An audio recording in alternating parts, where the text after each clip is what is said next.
Okay, panoorin natin 'to. Matindi na ang away ng mag-amang Digong at Sara. Kaya huwag kang pumasok dyan sa presidency. Palagay ko ano 'to, hindi talaga sila nag-aaway, parang tactics 'to ng mga Duterte. Parang next level pakipot. Pero I think the message should be clear that a vote for a Duterte is a vote for China. I think dapat yun yung clear message na sinasabi natin. Although I don't agree with the video, tuloy natin. Galing ako dyan. Bigayan mo yung mga ambisyoso. Ayon pa kay Digong, hindi rin naman daw gaganda ang lagay ng Pilipinas kapag pumalit si Sara bilang presidente. Prangkahan rin niyang sinabi Actually, pag umupo yung mga Duterte, sa tingin ko, hindi talaga magiging maganda yung Pilipinas. Can you just imagine that? Halimbawa, tumuloy yung plano nila. 3 Duterte nakaupo sa Senate. Tapos kalaban nila yung Congress. Walang matatapos na proyekto ang ating gobyerno kasi veto tong mga to doon sa position ng government natin. It's crazy, man.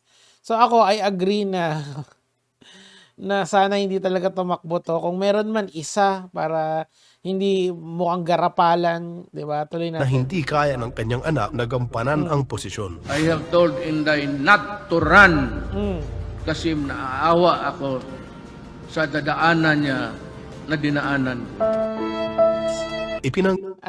Sad boy Pero ang ironic lang kasi makikita mo na pag sa mga rally, pinabababa nila si Marcos. Di ibig sabihin, sino ba papalit kay Marcos if ever na let's say may mangyari sa presidente natin, hindi ba si Sara?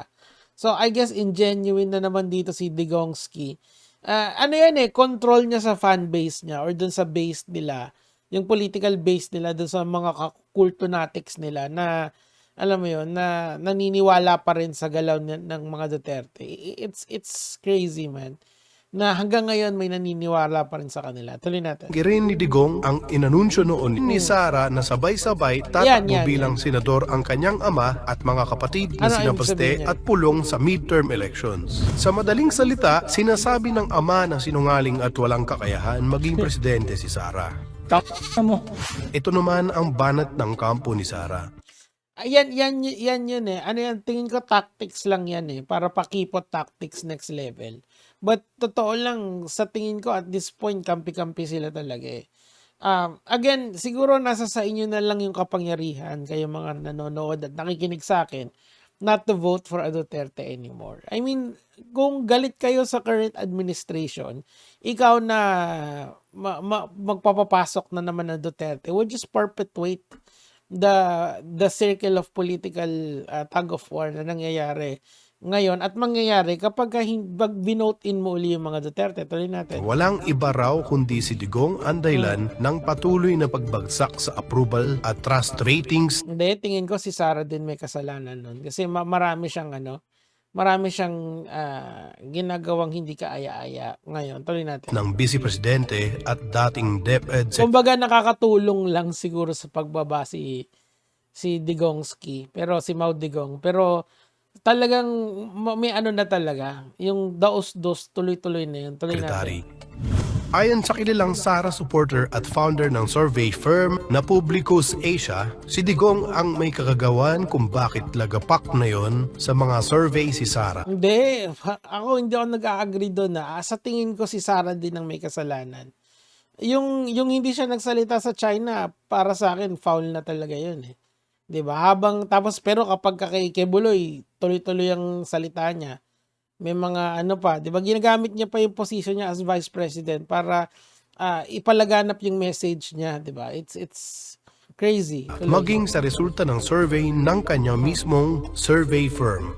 So Ms. Tikia, her father's dragging her down? Yes, the father, whatever the father, you have to understand that Duterte is a shared brand. Loko-loko Tahimik nalanda. Hindi, palagay ko kasi tumatalino na yung mga tao. You don't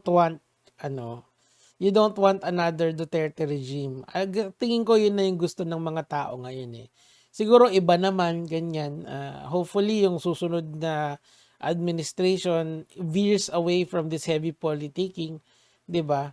Alam mo yun, okay lang naman siguro kasi yung democracy natin is built up, divide powers into three separate branches. Tapos yung separate branches na yon, it is further subdivided into many, many, many powers na ngayon, ang kakabaliktaran yung ginagawa ng mga Duterte ngayon if you follow the narrative.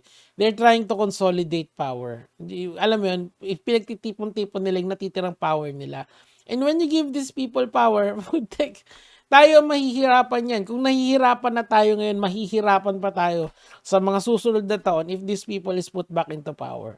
Isipin nyo na lang, magiging tug of war yan. Kung totoo talaga na tatakbo yung mga Duterte na yan, lalo na yan si Digong, ano ang gagawin niya sa Senate, man? He can barely even... naalala nyo alalahanin nyo na lang yung pandemic kung gaano tayo tinarantado ng mga to. Tuloy natin. Si Sara sa mga issue at ayaw mamulitika. Pero ang hindi masabi ng kanyang kampo, ang patuloy na pananahimik na ito ni Sara, ang patuloy na umahatak pababa sa kanyang mga... Ito, dito sa part na to, agree ako dun sa video. Kasi, totoo naman talaga, it's her fault. Wag niyong nakatulong si Digong bumagsak, pero it's her fault din. Punto sa survey.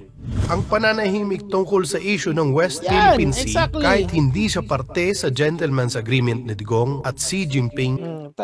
Panoorin niyo si Justice Carpio in relation dyan sa gentleman agreement na yan. Pinasimple niya na sa inyo. Binenta tayo ni Duterte sa China. According to Justice Carpio, a learned individual. Shout out dun sa abogado ni Quebuloy. Ni Haniho ay wala pa rin siyang reaksyon sa patuloy na pangharas ng mga incheck. Si Quebuloy, hinuli, wala doon, excessive force. Yung sundalo na nandyan sa West Philippine Sea, naputulan ng daliri, no comment.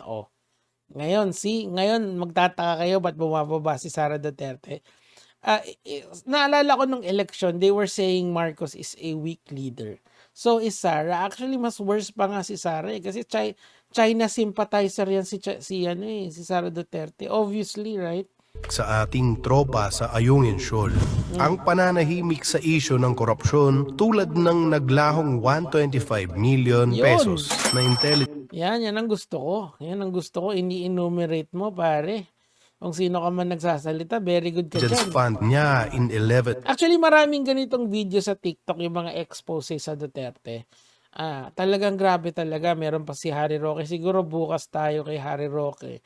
Or sa susunod na bukas. Kasi I cannot keep up with ang dami kasi talagang kailangan natin i-cover dito. Pero ito muna, at least ito general picture tong nakukuha natin. Tuloy natin. Days. At ang 150 million na nakalaan sana sa DepEd pero kinuha pa niya para gawing confidential fund. Oo nga naman. Ano kaya nangyari na dun sa confidential fund? Bagsak ang trust ratings ni Sara dahil wala siyang ginawa sa DepEd kahit kolelat na ang estudyanteng Pinoy sa halos lahat ng Ayan yung recent anong tawag dito?